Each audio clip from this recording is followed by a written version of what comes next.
Ano daw meron? Ay, si Bossing, ikaw po mekaniko, boss? Oo, mekaniko po kayo saan?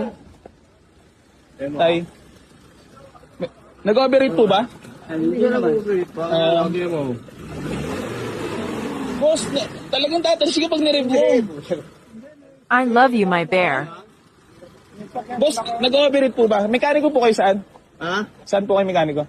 Mga tourist bus pa nga, hawak ko dati. Tourist bus, mga diesel po. Pati gasolina. Nag-overrate na po ba to?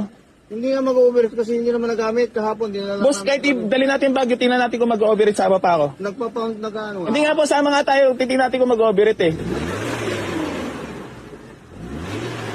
Boss, hindi naman ganyan ang tamang pag-rev niyan. I-rev mo nga lang na, ano.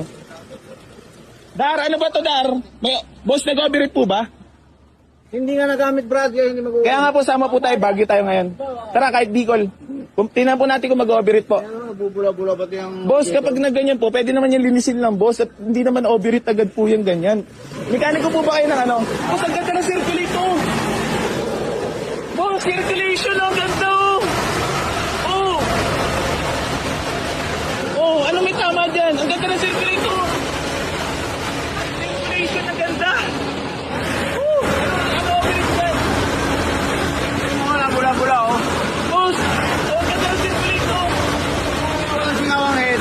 Boss, hindi naman porkit may bula, isingaw agad ang head. Walang ganon, boss. Mekaniko ka ba ng ano? Mekaniko ko ng kahit anong sasakyan. Anong sasakyan po? Kahit ano. Oo, nagbabayad din po kayo? Hindi. Mekaniko kayo ng? Nag-home service pa nga. Gano'n nakatagal? 90 pa lang, mekaniko. Hindi, pwede po yan kung sakali. Kung sakali may tawang cylinder. Tara, Baguio natin, boss. Boss, napagod ang circulation, oh.